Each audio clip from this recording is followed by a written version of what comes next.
रात हो गई थी। देवीपुरम गांव पर अंधेरे का घना साया छा गया था। दूर से मंदिर की घंटियों की आवाज और गर्म हवा में पत्तों की सरसराहट के सिवा कुछ सुनाई नहीं दे रहा था। परछाइयों में एक आदमी धीरे धीरे चल रहा था। वो लंबा और दुबला था। उसका चेहरा एक हुड से छुपा हुआ था। हालांकि उसकी आंखें किसी अनजानी भावना से चमक रही थीं। डर, पछतावा। वो आदमी गांव के किनारे पर रुक गया, एक कुएं के पास जो बेलों से ढका हुआ था। उसने गौर से सुना। हवा में धीरे धीरे फुसफुसाहट शुरू हुई। वे एक लापता लड़की के बारे में बात कर रहे थे, एक लड़की जिसका नाम मीरा था। उस आदमी ने अपनी मुट्ठियां भींच ली। उसे ढूंढना ही था, इससे पहले कि बहुत देर हो जाए। हवा में चमेली की खुशबू और डर की बढ़ती भावना भरी हुई थी। गांव वाले धीमी आवाज में बातें कर रहे थे। उनके चेहरे पर चिंता के भाव थे। छोटी मीरा के गायब होने से देवीपुरम पर एक साया छा गया था, एक ऐसी जगह जहां जीवन आमतौर पर बहती नदी की गति से चलता था। अनन्या, एक लड़की जिसकी आंखें सुबह के सूरज की तरह चमकदार थीं। उसकी आंखों में एक ऐसी चमक थी जो किसी भी अंधेरे को चीर सकती थी। उसकी मुस्कान में एक ऐसी मिठास थी जो किसी भी उदासी को दूर कर सकती थी और रंगोली के रंगों की तरह जीवंत थी। उसके पेट में चिंता की गांठ महसूस हुई। उसकी चिंता का कारण उसकी सबसे प्यारी दोस्त मीरा थी, जो अचानक गायब हो गई थी। अनन्या का दिल भारी था और उसकी आंखों में एक अनकही बेचैनी थी। मीरा उसकी बचपन की दोस्त थी, उसकी राजदार थी। वे दोनों एक दूसरे के बिना अधूरे थे। मीरा के बिना अनन्या का जीवन अधूरा और सूना लगने लगा था।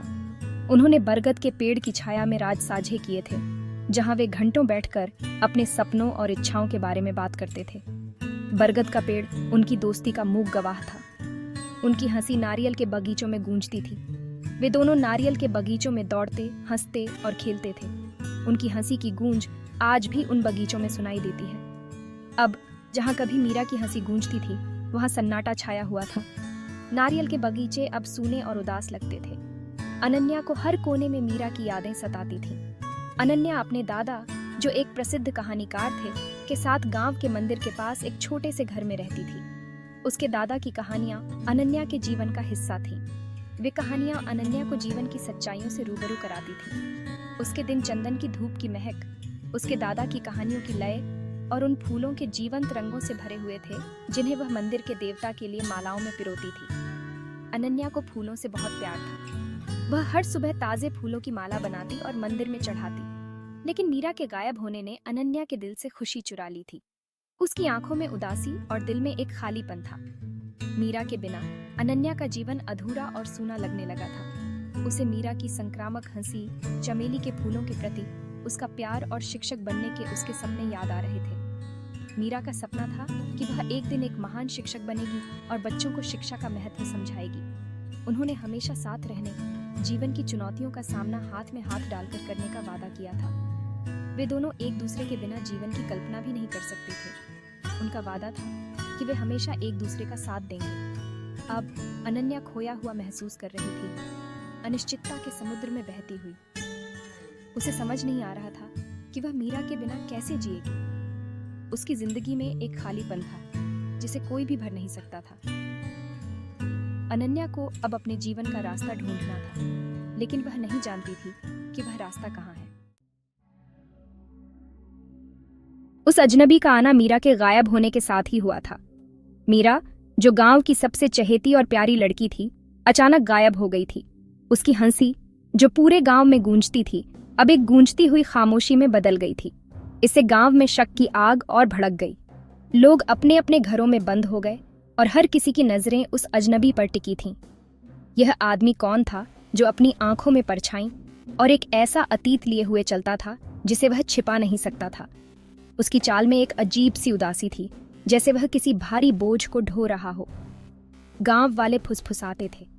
उनकी आवाजें डर और अटकलों का मिश्रण थीं। हर कोई अपने अपने तरीके से इस रहस्य को सुलझाने की कोशिश कर रहा था। कुछ ने कहा कि वह एक भगोड़ा था जो उनके शांतिपूर्ण गांव में शरण मांग रहा था। वे कहते थे कि उसने किसी बड़े अपराध को अंजाम दिया था और अब वह न्याय से भाग रहा था। दूसरों ने दावा किया कि वह एक जादूगर था जो काले जादू में लिप्त था, जिसने मीरा को फुसला लिया था। वे कहते थे कि उसने मीरा को अपने जादू से वश में कर लिया था और उसे कहीं दूर ले गया था। अनन्या ने इन फुसफुसाहटों को घबराहट और संदेह के मिश्रण के साथ सुना। वह जानती थी कि अफवाहें अक्सर सच्चाई से बहुत दूर होती हैं, लेकिन फिर भी वह खुद को इन कहानियों से प्रभावित होने से रोक नहीं पाई। उसने उस अजनबी को कई बार देखा था। एक अकेला व्यक्ति नदी के किनारे चल रहा था। उसकी निगाहें दूरी में खोई हुई थीं। वह अक्सर नदी के किनारे बैठा रहता था, जैसे कि वह किसी गहरे विचार में डूबा हो।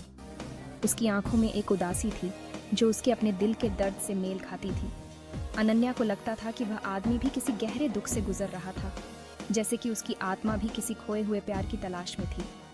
अनन्या के दादा, जो ज्ञान और करुणा के व्यक्ति थे, ने उसे निराधार अफवाहों पर विश्वास करने के प्रति आगाह किया। उन्होंने कहा कि सच्चाई अक्सर उन कहानियों में छिपी होती है जिन्हें हम सुनते हैं, और हमें धैर्य और समझदारी से काम लेना चाहिए। सच्चाई, उन्होंने कहा, उनकी आवाज कोमल लेकिन दृढ़ थी, अक्सर सतह के नीचे छिपी रहती है, एक धैर्यवान हृदय और एक समझदार दिमाग के साथ खोजे जाने की प्रतीक्षा में। उन्होंने अनन्या को समझाया कि हर किसी की अपनी कहानी होती है और हमें दूसरों के बारे में निर्णय लेने से पहले उनकी कहानी को समझने की कोशिश करनी चाहिए। अनन्या ने अपने दादा की बातों को ध्यान से सुना और सोचा कि शायद वह अजनबी भी एक इंसान है जो अपने अतीत के बोझ से दबा हुआ है। उसने तय किया कि वह उस अजनबी से बात करेगी और उसकी कहानी जानने की कोशिश करेगी। अगले दिन अनन्या ने हिम्मत जुटाई और उस अजनबी के पास गई। उसने धीरे से पूछा, आप कौन हैं और यहाँ क्यों आए हैं? अजनबी ने उसकी ओर देखा। उसकी आंखों में एक अजीब सी चमक थी। अजनबी ने धीरे से कहा, मैं एक यात्री हूँ जो अपने अतीत से भाग रहा है। मैं यहाँ शांति की तलाश में आया हूँ। अनन्या ने उसकी बातों को ध्यान से सुना और महसूस किया कि शायद वह भी एक इंसान है जो अपने दुखों से उबरने की कोशिश कर रहा है। उस दिन के बाद अनन्या और अजनबी के बीच एक अजीब सी दोस्ती हो गई। वे अक्सर नदी के किनारे बैठकर बातें करते थे और धीरे धीरे गांव वालों का शक भी कम होने लगा। अनन्या ने सिखाया कि हर किसी की अपनी कहानी होती है और हमें दूसरों के बारे में निर्णय लेने से पहले उनकी कहानी को समझने की कोशिश करनी चाहिए। हालांकि अनन्या उस बेचैनी को दूर नहीं कर सकी जो उसे परेशान कर रही थी। उसके मन में एक अजीब सी घबराहट थी, जैसे कुछ अनहोनी होने वाली हो। वह अपने विचारों में खोई रहती, हर छोटी सी बात उसे परेशान कर देती। उसकी आंखों में एक अजीब सी बेचैनी थी जो उसके चेहरे पर साफ झलकती थी। अजनबी, जो खुद को रवि कहता था, एक रहस्य बना रहा। उसकी आंखों में एक गहरी छाया थी, जैसे वह कुछ छुपा रहा हो।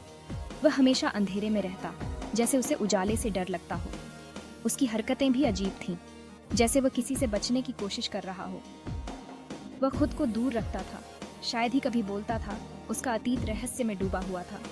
उसकी आंखों में एक अजीब सी उदासी थी, जैसे उसने बहुत कुछ खो दिया हो। वह हमेशा अकेला रहता, किसी से बात नहीं करता। उसकी चुप्पी में भी एक कहानी थी जो अनन्या को समझ नहीं आ रही थी। अनन्या ने देखा कि कैसे वह अचानक शोर से हिल जाता था, कैसे उसकी आंखें एक ऐसे दर्द से ढंक जाती थीं जो बहुत गहरा लगता था। उसकी हरकतें उसे और भी रहस्यमयी बना देती थीं। अनन्या ने कई बार उसे दूर से देखा, उसकी आंखों में छुपे दर्द को महसूस किया। वह जानना चाहती थी कि रवि के अतीत में ऐसा क्या था जो उसे इतना परेशान करता था। एक शाम जब अनन्या मंदिर से लौट रही थी तो उसने रवि को उस कुएं के पास देखा जहां मीरा को आखिरी बार देखा गया था। वह चौंक गई। उसके मन में कई सवाल उठने लगे। उसने सोचा, रवि यहाँ क्या कर रहा है? क्या वह मीरा के गायब होने के बारे में कुछ जानता है? उसके मन में संदेह की लहर दौड़ गई। वह जमीन पर किसी चीज को गौर से देख रहा था। उसकी आंखों में एक अजीब सी चमक थी, जैसे उसने कुछ महत्वपूर्ण खोज लिया हो।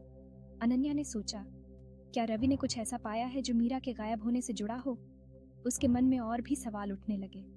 जैसे ही वह करीब आई, उसने देखा कि यह मीरा का पसंदीदा दुपट्टा था, जिस पर मोर की कढ़ाई की हुई थी। वह दुपट्टा जो मीरा के साथ गायब हो गया था। अनन्या का दिल जोर से धड़कने लगा। उसने सोचा, यह दुपट्टा यहाँ कैसे आया? क्या रवि को इसके बारे में कुछ पता है? वही दुपट्टा जो उसके साथ गायब हो गया था। अनन्या के मन में संदेह और भी गहरा हो गया। उसने सोचा, क्या रवि मीरा के गायब होने में शामिल है? क्या वह कुछ छुपा रहा है? उसके मन में कई सवाल उठने लगे।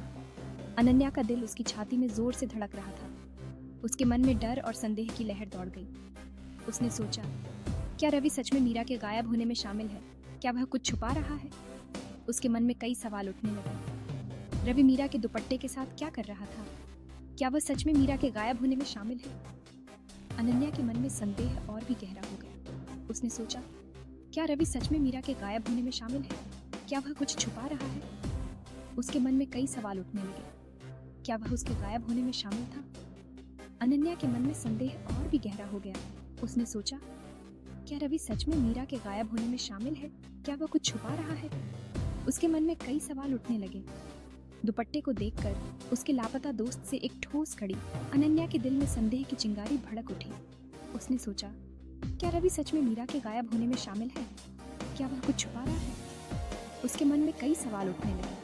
उसने रवि के आसपास के रहस्य को जानने का फैसला किया और यह पता लगाने का फैसला किया कि क्या उसके पास मीरा के गायब होने की चाबी है।